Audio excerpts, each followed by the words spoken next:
The number one question that every single person asks themselves at some point in their life is, what is my purpose in this world? What exactly are we here to accomplish? And as many of the more observant people have probably noticed, life isn't easy. Life is challenging, confusing, and quite frankly, more often than not, very difficult. So again, it begs the question, why are we here? Now, luckily for us, the Jewish people, we actually have answers to this question. Because we have the Torah, and we've had prophets who have quite clearly written down what Hashem wants from us. So to make it simple, the answer is, our job as Am Yisrael is to rectify the world, to be a light unto the nations, to be partners with Hashem in creating a spiritually perfected world for our souls to dwell in, and a world pure enough to allow Hashem to once again come down and dwell amongst us. And as we all know, the Jewish people are the chosen nation, the priests of God, and the intermediaries between the world above and the world below. So there you have it. That's our purpose in this world. But of course, that answer begs an even greater question. How do we accomplish this awesome and sacred task? Now, I found something unbelievable, written straightforward in the Torah, which most people are probably unaware of. And it just so happens to be the answer to this great question. See, there are 5 undisputed leaders of the Jewish people whose missions were to set the example and to guide us as to how we fulfill our mission in this world. These men were Avram, Yitzchak, Yaakov, Moshe Rabbeinu, and Yoshua ben Nun. Now here's the unbelievable part. Each of these key figures, as we know, received prophecies from God.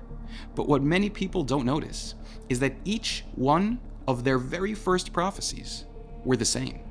Now I think we can all agree that if the same exact message was given to these 5 monumental leaders of Am Yisrael, each one at their very first communication with Hashem, then this message is probably the single most important piece of information that we have ever gotten, as it is the framework and foundation of our entire religion.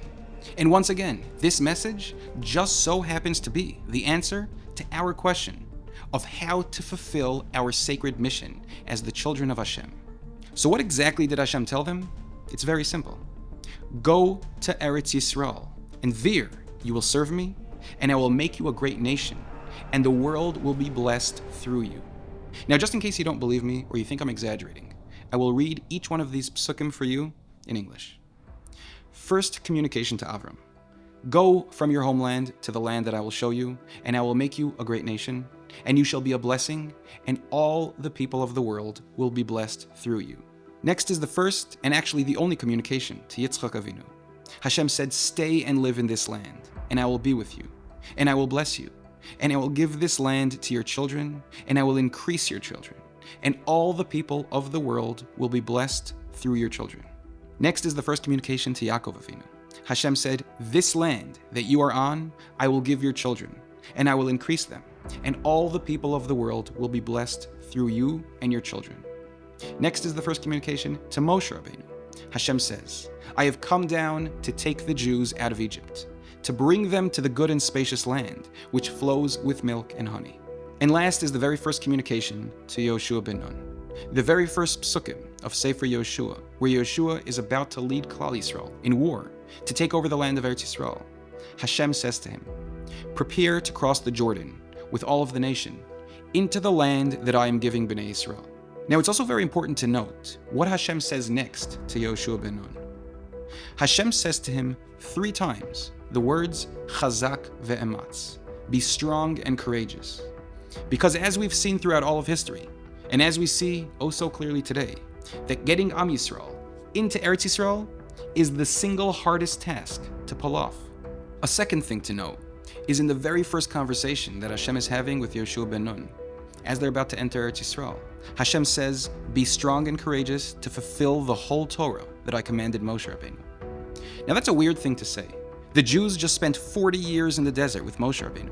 Yoshua ben Nun was Moshe Rabbeinu's greatest student. I think at this point, they knew to keep the Torah. Well, the answer to this is quite simple. As Chazal tell us, the mitzvos in the Torah were actually created to be kept specifically inside of Eretz Yisrael.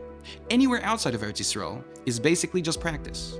So it actually makes total sense why Hashem tells Yoshua ben Nun to make sure to keep the Torah, because this is the very first time that they will be keeping the mitzvos for real in the land of Eretz Yisrael.